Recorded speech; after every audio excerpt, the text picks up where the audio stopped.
Well, good morning. This is Eric Rollins, the Constitutionalist, here on 1550 KXEX, the best talk in town. We are also on 102.3 FM, and you can find the local shows, particularly this show, on multiple social media platforms, primarily Rumble, Facebook, Twitter, Truth Social. Today, I am joined by somebody that's trying to make a difference, somebody that, I've interviewed him before, and I truly appreciate how during COVID, you were one of the local control people that began to make a difference. I can't emphasize how important it is to have local control. I am joined today by Peter Hernandez. You're over in Monterey County? Monterey, San Benito, and Santa Cruz. Yeah. Okay. San Benito's my county, but that's the region of the congressional district. And what district number is this? It's Congressional District 18. 18. Who's the incumbent there? It's Zoe Lofgren. Okay. Don't know much about that one, but yeah, she's more well known for being on the sham January 6th committee. That's why I know the name. Okay. Yeah. The systemic issues around, and technically it is a conversation for local control, but the systemic issues around an abusive administrative state. There's books being written today about the threats and the dangers. I actually just took a course from Hillsdale College on the Federalist Papers, and it's pretty profound where it highlights that one of the biggest threats, according to the professor, is these agencies that are in your backyard. They're your neighbors, they're your friends.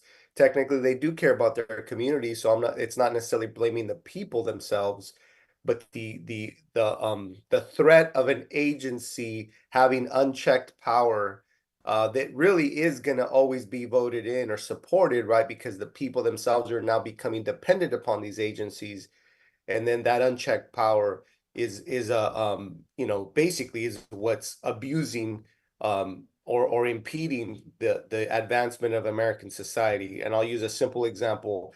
The Chevron doctrine is officially in front of the Supreme Court right now. It's basically arguing a case where Chevron versus, I can't remember it's Chevron versus I can't remember the state. Oh, Chevron versus the EPA, Environmental Protection Agency. So the EPA, according to one of the federal laws that actually are for the preservation of the environment, have basically taken that law and made a new interpretation, basically rewriting law, where they've actually restricted basically oil extraction or leases, and they've restricted basically Chevron from being able to do what they do, which is increased cost. By default, it's increased cost for the consumer, and it's all around their ability to basically stop or slow down oil production, which ultimately has become the biggest threat for our supply chain issues, our cost of gas, which is obviously supply chain costs issues. So all that to be said is Environmental Protection Agency is becoming very much a part of the problem instead of a part of the solution. So like fourth branch of government. Now, a lot of my, and I jokingly say that because there is not one. The fact that Congress has not granted those three-letter agencies the right to regulate some of the stuff they're doing is a real problem. Well, before we get under the Chevron doctrine, before I forget, I'm sorry, under the Chevron doctrine, the good news is it's going before the Supreme Court, where if it goes the way it's expected, they're going to set strict interpretation, allowing these agencies to only apply it if it's actually in the actual language of the law. Otherwise, they can't create new interpretations. So setting strong restrictions against these agencies is really important. Now, since some of my, I have a lot of new listeners since last time you were on. You live in San Benito County, you're a family man, you were a supervisor. What else do you want people to know about you? What's important about you? I'm a believer in Christ. I'm a Christian man. I have a fundamental perspective that God gave us authority as individuals to be the sovereigns, which is actually consistent with the Constitution. And that means that we are the ones that are in power, not the government. Government is just a shell. It's the people that give it life, and the people themselves should be given the respect of what that means. Because when you have an anti-God mindset and we're seeing this now more and more. It's segregating the authority from the people themselves. It's starting to assume that government is sovereign on its own, and it's giving them unchecked power, like we just talked about.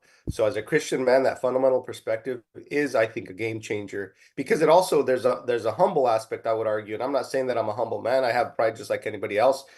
But there's a humility aspect to it, that if God is sovereign, that means we have to be submissive to that sovereignty, and that means no one of us has the authority to control the other, right? The system is meant to be used as a tool to ultimately advance society and give it the ability to do what's right. And I think it's also, it has the power of the purse, the legislative branch, as an example, but it also has the power of the sword, which is basically war. So those things need to be taken with a lot of humility, because you don't use those tools in a unchecked way or in an irresponsible way. So how's fundraising going? Or how So are we, people responding? I mean, it's been hard work, Eric, to be honest. I mean, I'm pretty sure most people expect that, but you're looking at an off season. We've raised roughly 70,000, and that's been over the last 6 months, so it's not a lot. But that's honestly, I think that's still good in the sense that it was prior to an election cycle, because obviously it's hard for people to get excited about donating when there's not an election cycle. They have to believe in you. So Right. just to be able to raise 70 is, I thought, was pretty good. But yeah, all in all, I mean, we're building the infrastructure of this next campaign and learning from the 2022 campaign on how to do it better.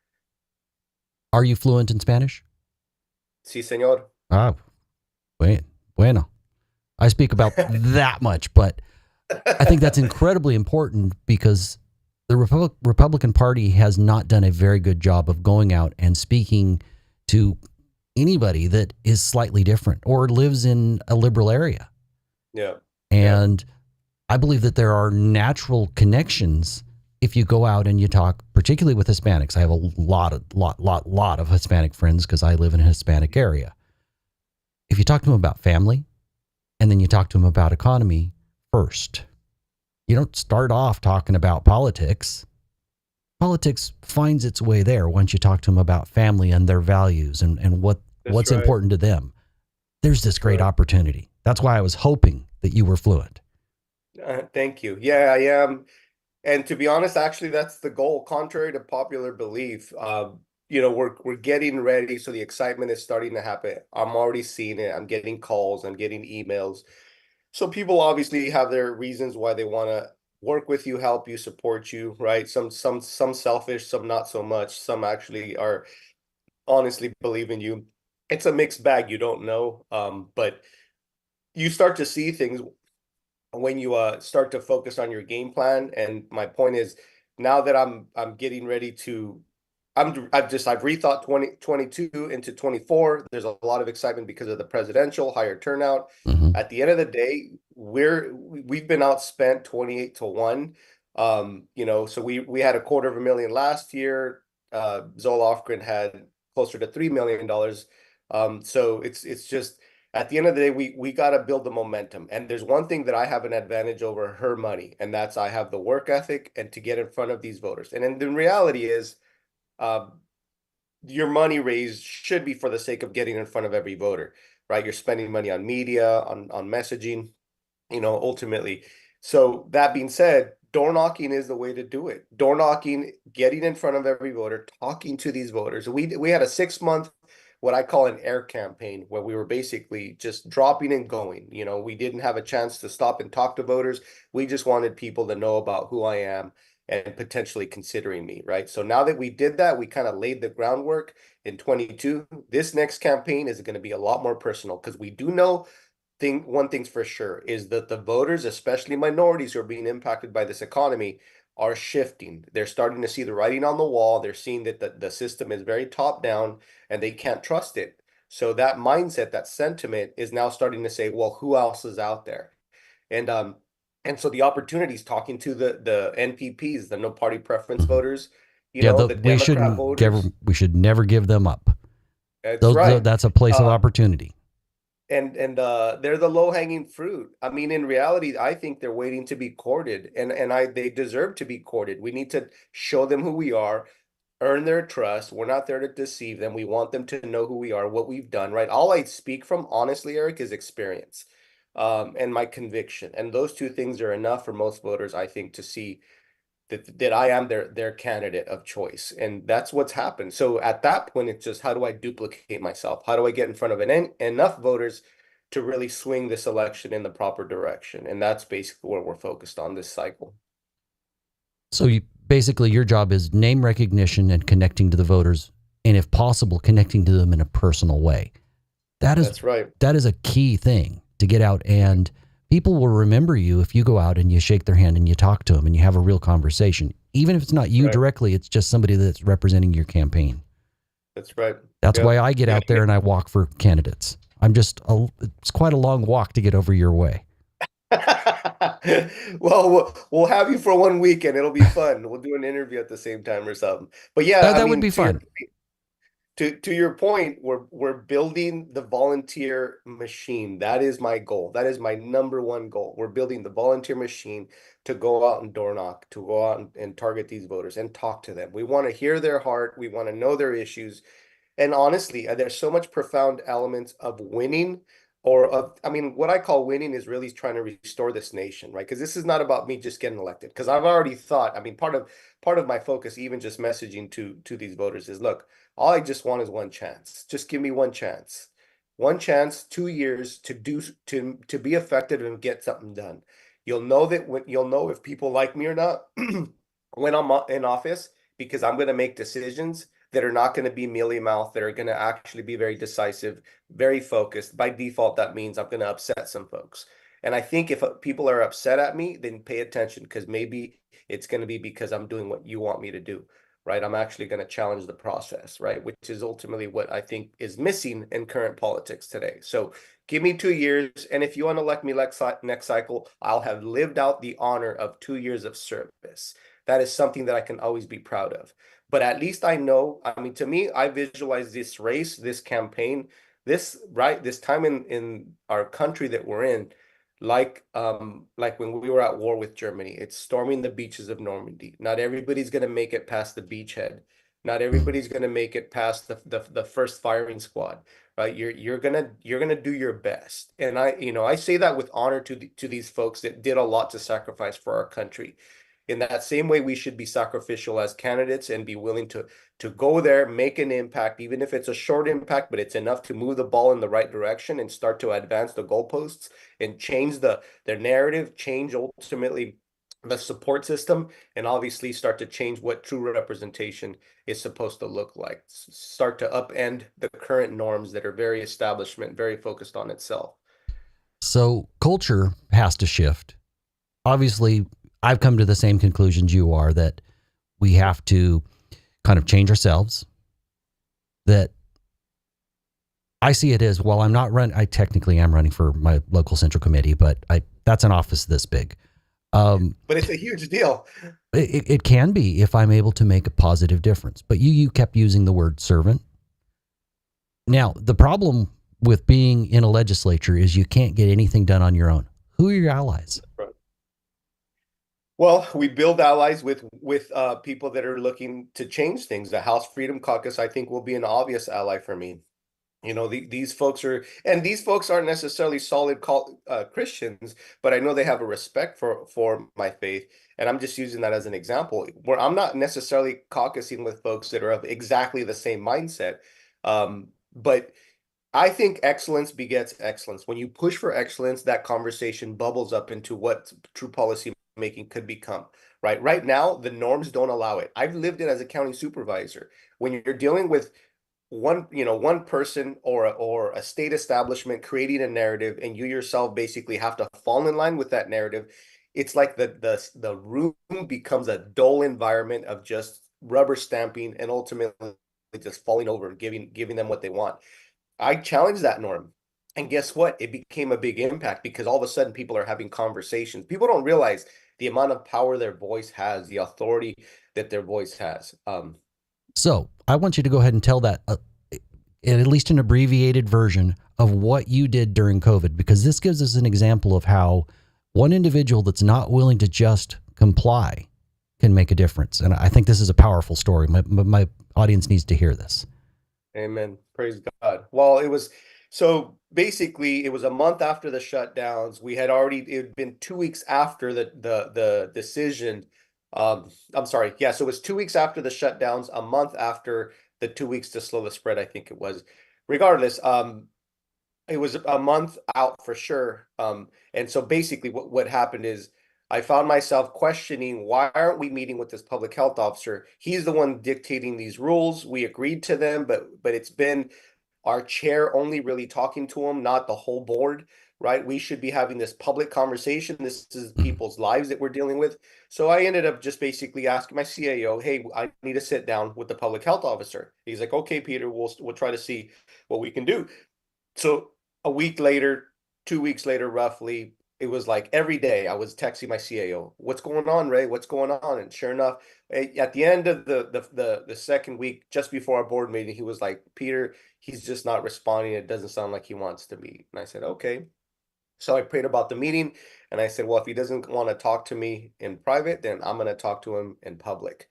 So ultimately the board meeting was coming up.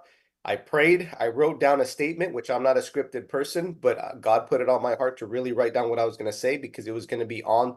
I know I had a limited time frame to basically make my point, to challenge the guy, to put him in a position to have to answer to what basically my questions were. So I wrote it all down, had 2 or 3 renditions, finally basically tightened it up. I knew it was going to be a tough meeting. I actually slept in pretty late. I mean, I stayed awake till like 2 or 3 in the morning writing this stuff. Long and short, the board meeting came.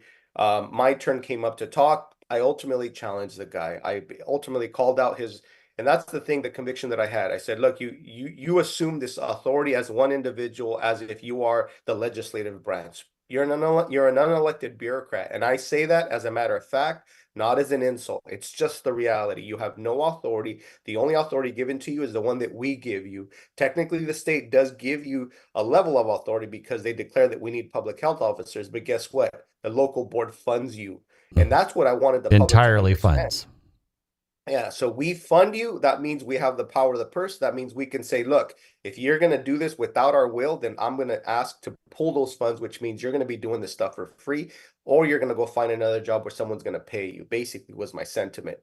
And I argued, obviously, that our businesses were being crushed, that you're segregating businesses by essential, non-essential, right? You're defining what that even means, right? The masks and the efficacy, there was questions around that weren't being answered.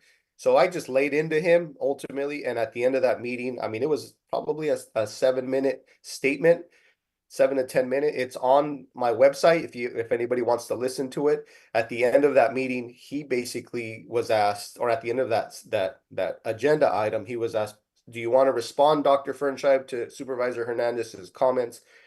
And he said no. He just was quiet, literally said no. 2 hours later, the meeting was over. My CAO texted me, said, Peter, the public health officer quit. And it was crazy. I mean, my stomach sank for a little bit, just for a brief moment. And then I'm like, okay, God has has it in control. Something's good's going to come of it. Sure enough, my CAO was like, we found another public health officer. But regardless, the main point is not even that I got my way, not that he would listen to me, not that I would pass something that would slow this thing down. It was more, it started the conversation. And yes, I got blasted and I got called names and I was anti-science and anti this, ultimately this public health officer, that I was trying to be some kind of a tyrant. And I said, no, I just wanted a conversation, and he didn't want to have it with me. And the conversation really isn't just about me. The conversation technically was about talking to the public about why they were being forced into this position of basically submission, being shut down into their houses, somehow thinking that the economy was going to run by itself, as if their medical bills don't require them to be paying them. So there was too many questions, not enough answers, and I wasn't willing to stay silent about it. Well, here in Clovis, we were shut down for about a month and a half. And our city council said, no, it wasn't even the supervisor level. Our city council said, go back to work. Good. And unless something's truly egregious, we're not going to let anybody come after you. That's awesome. And so Yeah, I mean, I was blessed to live here, but I had individuals that saw me as somebody that they had to protect the rights of rather than the health of. And I think that's where we blew it on this. This yep, wasn't so deadly that it was like Ebola. We knew yep. very early on that unless you were in a vulnerable category, you weren't that at risk. And so I see it as people like Gavin Newsom, Joe Biden. Trump actually said, I'm going to let the states figure out how to deal with this.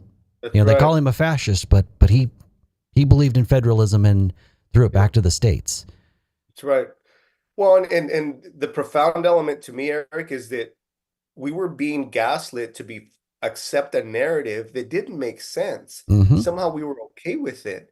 And that to me was the I mean, I come from a minority community. I know as a Latino and not even because of my color, but just in general, when you come from an impoverished community, I should say more importantly, you get treated like somehow you don't have capacity, you don't have ability to think. In reality, it's I think it speaks less of the person and more of the system itself. But regardless, and I'm not an anti well, definitely not like, hey, the system is discriminatory, whatever. But in reality, I'm speaking about um just coming from an environment where you're not used to having things, where you have to work for things. So you have to challenge the process for you to be able to get advance. And I never accepted that woe is me attitude, right? So it's just doesn't it's never worked in my Latino community. We're proud people. We know how to make things happen. And yes, we'll do what we can to make it happen.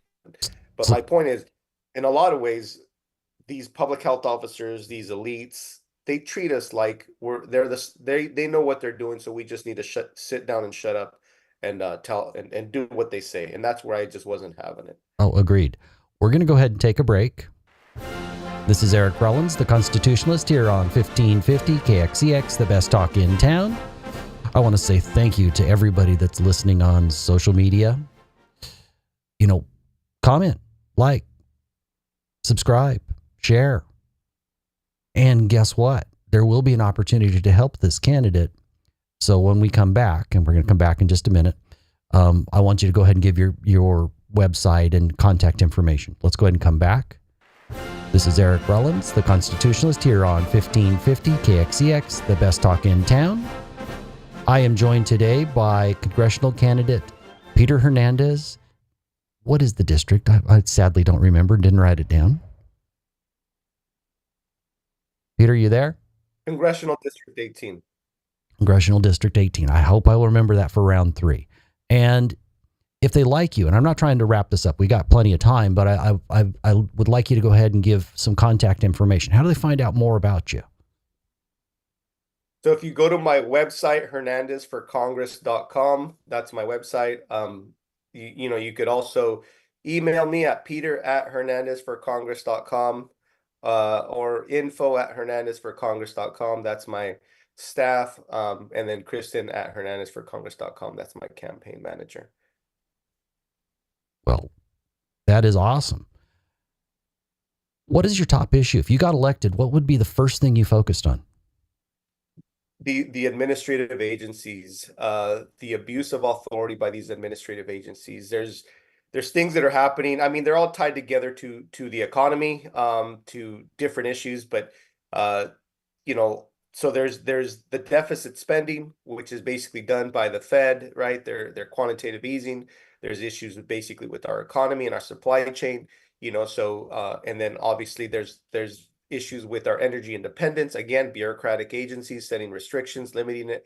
So everything surrounding the main issues that are impacting our economy, even our geopolitical, there needs to be a realignment. And these administrative agencies need to know that they work for us, that they do our will. They don't do the will of ultimately of each other, right? There's unchecked power, and that needs to change. I think that Chevron doctrine, like I mentioned, is going to be a big highlighter of the change necessary for us to really start reining these things in. I would argue that these administrative agencies need to justify their existence, come to a committee hearing, and if they can't, we make a quick, ultimately a focus to really look at their policies and amend them and set restrictions specifically tying their chains to the Constitution. So you're for limited government. That 100%. okay. 100%. Yeah. Well, that's a big deal. I think most of my listeners are very much for limited government. I have a few people that don't like me at all and occasionally tell me what they think in unflattering terms, but that's okay. There's freedom here. My shoulders can Yeah. handle it. Well, and the idea of limited government puts, I think, the authority back where it belongs, in the people's hands. Because wherever government is not doing and there's a need, then maybe it begs the question that that need be fulfilled in a different manner, not by a long distant government, but by the local governments and the people themselves. I think there needs to be a realignment of the power center. Donald Trump, I think, said it best, President Trump, when he said, I'm coming to Washington, D.C. to take the power from it and give it back to the people. Just like a That is a dictator, very, right? yeah, right. Give it back That to the is a people. very profound statement. That is a very profound statement, because that means a lot of things to a lot of people. That means that there's certain agencies that might not have a reasoning for life, right? Maybe they should not exist, like the Department of Education. There needs to be a change in the tax code through the IRS, like that agency, and its abuse of, it's constantly rewriting rules and making it hard for you to follow. Technically, the IRS tax code is, you're violating the law, if you, whether you realize it or not, at one point in time or another, because they keep writing new rules, right, that are not necessarily laws, but they're implemented as laws because they become the enforcer, not just the writer of these rules. Well, because they um can freeze your bank account. They've been given a power without you being convicted. They can freeze all of your assets that are in a bank. Yep, yep. And that exactly. I mean, that reference point is perfect example of the issues with FISA, right? The fact that this was created under 9/11 with the intentions of trying to protect us from terrorists, but guess what? Now it's being used, and it's proven to be have been used against Americans themselves, against American citizens. And that's not what it was intended to be used for, but that's how it's being abused. In my community, you're dealing with WOTUS, Waters of the U.S., which is basically it's a narrow interpretation, and it's ambiguous. Here's the thing, and I've learned this being in civil service, being in office, that if they can't defer it, they can deflect it, or they can redefine it. Those tools and tactics is what they use to try to gaslight, confuse the public. And Waters of the U.S., it's, you can have a puddle in a farm community, and they'll define it as a standing body of water, therefore it needs to be regulated. And that sounds like I'm stretching the truth. It's No, not. no. Talk to farmers. I live in a farming area and I am good friends with lots of farmers, and that is spot on. It could be a pool that floods for maybe a month of the year, That's right. and they will define it that way because Right. bureaucracies seem to want power and control. That's They right. thrive on it. They're trying to find more reasons for their existence, and they seem to absolutely love to be able to tell people what to do. But they're not accountable Amen. is the problem. And history repeats itself, Eric, right? The Declaration of Independence says men will suffer evils while evils are sufferable. And there's also one of the grievances of the 38 grievances in the Declaration of Independence is he will erect a multitude of offices and and use his officers to harass the people and eat out their substance. That sounds like administrative agencies. Yep. Um, In and addition to it's just just repeating quartering of itself. soldiers. That's right. A British soldier before our actual revolution could show up anywhere, a business or a home, and say, you got to take care of me and feed me for a week. That's why we That's have right. the Third Amendment, which I hope it's never relevant again, but it was sure relevant at Yeah, the time. that's right.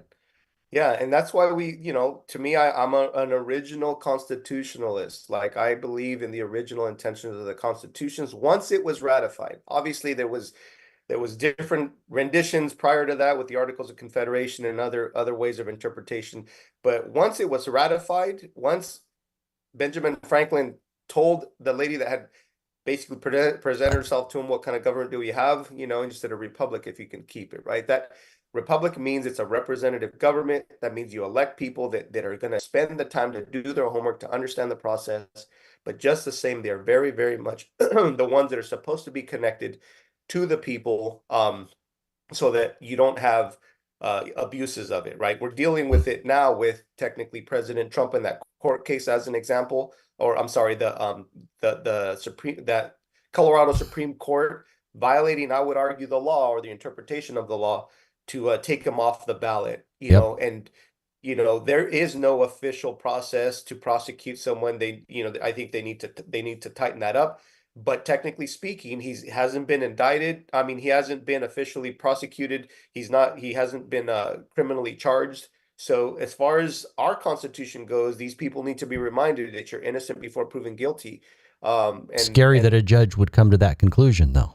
And it's taking that authority from the people themselves, saying you're not going to choose, we're choosing for you. These are four people that were unelected. These are Supreme Court justices that were appointed by their own branch. I mean, technically their Colorado branch needs to hold them accountable. But again, it speaks to the systemic issue. It's the same thing in California. California judges will abuse the process because their legislature is lockstep with their belief system, right? They're of the same party. So they by default will support them, or at least what they'll do is the easy thing, and they'll stay silent in the midst of these abuses. And that's where these people, that's why part of my passion is to educate the public, that if they understand where the checks and balances are, they'll understand their rights and better how to exercise them. Education absolutely matters. I appreciate the fact that you consistently have said a republic. It is amazing, even when I interview Republicans, where they fall into calling us a democracy. Well, we're a form of democracy, but we're one with better checks and balances that stops mob rule. That's why a republic is so much better. Yeah, that's right. Well, and that's an excellent point, because mob rule means it's the people themselves that have little understanding of the process, so they lean into emotion to make decisions, which becomes dangerous. I mean, technically that's what's happening with the referendum process. It's being abused. Why? Because you put an emotional tagline behind it, you get an organization to run with it, and all of a sudden you get a bunch of people voting for it and supporting it, not necessarily knowing the implications because they haven't done their homework. They're just leaning into the emotional aspect and not the actual rational. And that's where So wiser heads never prevail. That's right. Well, Prop 47, perfect example. Yes. Prop 47, right? What is it? Safe Communities and Healthy Neighborhoods Act or something like that. That proposition is a referendum. It was voted in by the people. It was supposed to prevent crime, but all it's done is it created crime. It's done the opposite. And it's under the social justice reforms that haven't worked. Technically speaking, accountability has been minimized, which accountability is what's necessary, right? You tell someone, look, we want to help you. Here are some resources to help you. But by the way, we're also going to hold you accountable. If you decide to hurt somebody or abuse this process, you're going to jail for a very long time. We don't want you to go to jail, but it's at that point your choice. But they've literally made the criminal they've thrown a pity party around the criminal, and all the while, basically, the innocent are the ones that are getting abused. Absolutely, it's an upside down world. What committee would you want to be on if you're elected? Immigration. We need to fix this immigration process. When you ask the question about what one of my priorities, there's a lot of them, but definitely immigration is one of them. California is a perfect example of a necessary state that needs to address immigration. We need to shut down our border, but not to keep people out, but to create a process to bring people in. People that love this country, that understand the rule of law and the Constitution, that people that care about being providers, right? I think Paul says it best: if you don't work, you won't eat. And Ronald Reagan, our most contemporary prior to President Trump, populist president, who basically says you don't separate work from income. The moment you separate work from income, you devalue work. You devalue the dignity of the human person, because now they're getting something that they didn't necessarily work for. They did, and I'm not saying we shouldn't care for those that are the least among us, definitely, but that obviously makes it easier for those that can't provide for themselves to come up with the process to take care of them. But those that can work, or maybe there's ways to for them to work, but in a way that's workable for them if they have certain restrictions. Regardless, we got to create an opportunity where we advance American society with people that are willing to provide and not just take. Well, and I think become part of the melting pot. That's right. They need to be America first. The idea that you'd be coming across our border illegally and you're carrying a flag from whatever country you showed up from. Now, I'm not saying that I can't be proud of, say, my Irish and English roots, but I'm America first. That's right. Of So, course, America first, 100%. I don't know any family that wouldn't say my family needs to come first, right? When I need to, if I'm going to work, it's to provide for my family, right? I pay taxes. That's not necessarily my direct family, but it's to provide for my American family, right? For folks that need it.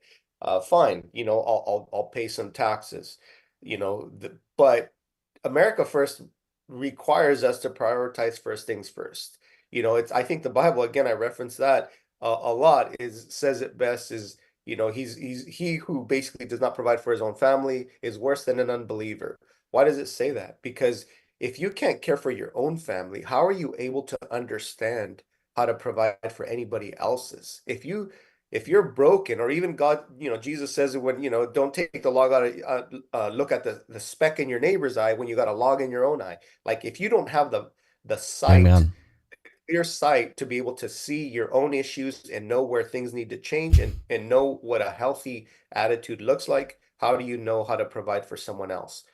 And I think that's what it comes down to. If we're caring for America, we're caring for its needs, we're drawing from its resources, we're becoming an abundant nation that actually is ultimately we're the ones that are creating and producing generational wealth. Families do well, they grow, they have opportunity, their children have opportunity, they have an education system that works for them, that advances industries and improvement. So there's opportunity basically for our nation to become successful once we become that shining city on a hill. And it's not just about economic, but it's definitely about spiritual. We need to be a nation that honors God. Once we get back to a place to be a benevolent nation, a nation that cares for its own people, then we will know exactly what it means to care for other nations. Then we will be able to extend our hand and say, Haiti, you need our help, we will be there. That's what we've always been. We've Mm-hmm. always been the most benevolent nation in the world, right? We send More missionaries charity, outside of our country. more We've charity been comes from here, and it's not just in money, it's also in time. We have an in awful time. lot of poor people that volunteer, and I believe that the act of volunteering, it helps the person you're trying to help, but more importantly, it Right. changes you, it changes your heart, it changes your perspective. Amen. That's an excellent point. Yeah, I mean, that's what it comes down to, because to give is truly more blessed than to receive. When we learn to what that means to provide for others, but we do it in a way that's within our own ability, right? If we're decaying as a country and we're seeing chaos in our own neighborhoods, we're seeing homes where there's 6 cars and 2 families living there, Mm-hmm. and we're somehow now all of a sudden starting to preach. I think it was, what was it? I think the Argentinian president said it best, especially after what came about with President Trump being taken off the ballot in Colorado. He said, officially, America has no place to preach about democracy to other nations. So this was Why? Javier I, Milei, I believe so. the new I guy, just barely saw. the libertarian guy, I believe wild eyed. so. I believe so. Yeah, Yeah, it was in he's passing fun. a post, that I had saw. It was very quick, but regardless, it was a South American president. I'm pretty sure it was Milei. He basically highlighted the reality that we're somehow telling people that we care, but we're destroying our own nation. We're attacking, our a president, basically a sitting candidate for the presidency, right? That's a banana republic, and Mm-hmm. everybody's watching. People don't realize, like, the profoundness of America, I believe, is that we became a great nation, and that wasn't tyrannical. Like, we became a powerhouse of a nation that had no intentions of taking over other nations. And I know people will disagree. That has changed. I'm not saying that isn't that's the current standard, but at one point in time we were that nation. Under President Reagan was a perfect example, right? He wanted good for other nations. When he Mm-hmm. said tear down that wall, he wasn't speaking to the wall in our own country. He was speaking to another nation that was basically keeping their own citizens basically and behind a wall, basically like prisoners. So, but Right. it just speaks to the reality. That wasn't a wall to defend Western Germany. That was a wall to imprison Eastern Germany. That's exactly right. And that's ultimately the point is, as a nation, when we become that shining city on a hill that honors God, that has a good foundation, a principled foundation of what it means to love and care for its citizens, where it actually considers its citizens co-rulers. They rule alongside each other, right? They have Wait, the authority. we're not just servants? I At mean, least because not that is supposed the to be. perspective of so many people in Congress. We're the little people. All the rules apply to us whenever it's convenient. And I think the left is trying to do that same idea of, well, you don't have the right opinions, meaning Trump, so we have to prosecute you, which is turning us into a banana republic. It's like the Democrats are behaving like they're royalty rather than servants of the people. And think about the vacuum being created because the absence of thought.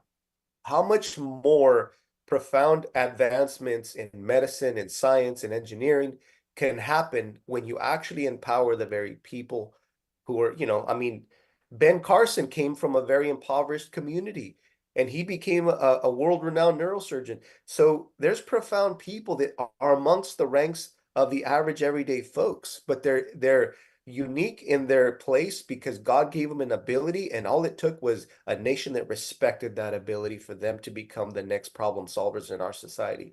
That is what I see as a great nation. But when you limit that to the top, you become a vacuum of destruction, I believe. We're going to go ahead and take our last break. This is Eric Rollins, the Constitutionalist, here on 1550 KXEX, the best talk in town. So, Peter, with this last segment, I always try to focus on hope and solutions. So whatever that means to you, but I like to end on a positive note and make sure that you say Merry Christmas to everybody before we're done. It's always Merry Christmas. I don't like the Absolutely. happy holidays. All right, let's go ahead and come back. This is Eric Rollins, the Constitutionalist, here on 1550 KXEX, the best talk in town. Today I am joined by congressional candidate for District 18 here in California. That is kind of Monterey, San Benito County. So that would be like Monterey, Salinas. Does it go as far as Gilroy? So it's Monterey County, which goes all the way down to Paso Robles, southern portion, and then you have Santa Cruz County, just Watsonville in that county, San Benito, the whole part of San Benito County, which includes San Juan, Hollister, and Tres Pinos, and then everything south of Santa Clara, of the airport. Basically, it's a portion of Santa Clara County, which is the downtown portion of San Jose. Everything off of the 101, which includes Gilroy, San Martin, Morgan Hill. Um, yeah, and a little bit going into Santa Teresa area. So you've got a lot of farming and you don't, A lot of farming. and some big city, that southern edge of San Jose. What's the major industry there? It's farming. It is farming. Farming Okay. is the biggest. Yeah, farming is definitely the biggest. We're considered the salad bowl of the region. Well, that kind of changes your perspective. I think that when people are farmers and they're connected to the land, they have to work hard to be successful. That changes you. But you're also connected to the land. Yeah. And I think that changes you. When you're just in a big city, or frankly in a college, you're surrounded by this almost not real version of society where crazy ideas bubble up. Occasionally they're good, but mostly what I'm seeing is bad. But people are starting to realize that the people they're electing in those policies, they're not working. I see this as a great opportunity. That's right. Yeah, I mean, you're if you look at the majority voter base in California, it's 40% Latino. That means that Latino community is officially the most dominant voter base in California, although they're technically registered majority Democrat. I think that's changing. And it all depends, like you said, Eric, in the beginning, the cultural narrative. What is the conversation that needs to be had? And I think what it is we need to start becoming the public servants that are actually not declaring what we think to the public, but rather, more importantly, that we give the opportunity for the public to understand the process, that they would basically be able to see the consistency of any true policies, basically, that are going to represent them. Bottom line is we're losing local control. I think that's to a certain extent, it's weakening the understanding of the local electeds, which weakens their ability to actually focus on solutions. When the state creates laws that sets restrictions on your government on what they can do, then I've seen it over and over in different councils, different county governments, where they don't talk about these things because it's like, well, it doesn't matter, Peter, because the state says already we can do X, Y, or Z. So they don't become problem solvers anymore. So the federal government does have a check and balance. It should exercise that check and balance. And one of the solutions that that I'm definitely considering is bypassing state governments in a lot of these decisions that are being made. If anything is violating local authority, anything that's violating individual liberties, then we need to start restricting funds and maybe diverting those funds directly to these local governments to do the will that would be consistent with the Constitution and ultimately the people themselves. I want to empower people. I mean, the writing on the wall is we're seeing $33 trillion in deficit spending. That means we have a bloated, inflated economy, a budget that doesn't really, it's not serving the people. It's actually clunky and slow. It's bureaucratic. It's chains around the industries that could provide solutions. It's chains around the energy in production, right? It's chains around our supply chain. All those chains need to be broken off and that our economy becomes set free. But that also requires this exchange, right? If we're going to start to unwind the regulatory burden on the states and local governments, then that means we also need to start to feed right back into the local governments the power to do so, for them to know what they can do, and then the people themselves, for them to understand the civic process. I would love to see a day where you have in a two-parent home, one parent only need to work, the other parent could become very much part of the education in that home of these children that are basically suffering from a bad educational system. I believe that's a vacuum that's ready to collapse on itself. The public school system is becoming less and less popular, right? Now there's homeschooling that's growing exponentially in private education, but it's not fundable, right? So we need to come up with tax breaks to allow folks to be able to educate their own children, to become directly involved. I think it would create a sense of hope and encouragement in the families because now they're in control of their child's education. They actually can have a moral upbringing that's consistent with the family's desire, what their moral desires are. So we need to empower, we need to strengthen, empower, and ultimately educate. And that is the passion that I have being in federal office, unwinding these chains and ultimately starting to empower the local governments. So you're for school choice. School choice 100%. Yeah. Okay. Well, yeah. I think that school choice creates competition. I see that as one of the solutions. The reason why education is able to be so bad is because they're largely unaccountable, that particularly if you're poor, you don't have any other choice. Your kid's going to that school because you're spending all your time sometimes working two jobs. Yeah. And one, go ahead. It's becoming a very dependent school system.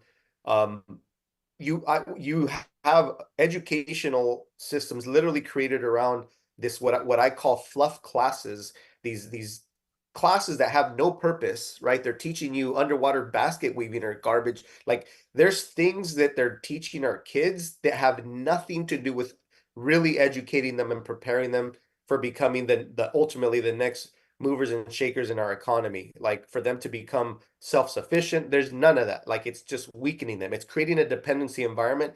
And the reality is federal government and state governments fund these agencies, these schools, these universities, right? They're the ones that are providing grant programs. Everything is doled out through grants, whether it's to the farming industry, to the education industry. And that becomes a crutch because it's a strings attached process that That's the actually key. sets the it sets the expectation for an ideology to be driven into these processes, and it sets ultimately makes them basically slaves of the system itself. I believe it's time to cut off those chains. I want you to go ahead and give your contact information for your website again, because we're down to about 35 seconds. So it's Peter Hernandez, running for Congressional District 18. It's Hernandez for Congress is my website. You go at Hernandez _for_Congress. I think that's my Twitter, or I'm sorry, my Instagram, and then at Hernandez C18 on True Social, and Hernandez for Congress also, I think, on Instagram and Facebook. I'm sorry, on Facebook and Twitter, which is formerly known Twitter, now it's X. So yeah, reach out to me, email me. Also, Peter at HernandezForCongress.com is my email. Well, Peter, I thank you for this time. Merry Christmas. Merry Christmas. Thank you for your time, Eric. This is Eric Rollins, the Constitutionalist, here on 1550 KXEX, the best talk in town. For the social media audience, any final thought? Stay engaged, stay tuned, and know that I believe in you, and that's why I'm running, because I believe in you. Well, you have a great Christmas. Enjoy your family, and we will see you in the new year, my friend.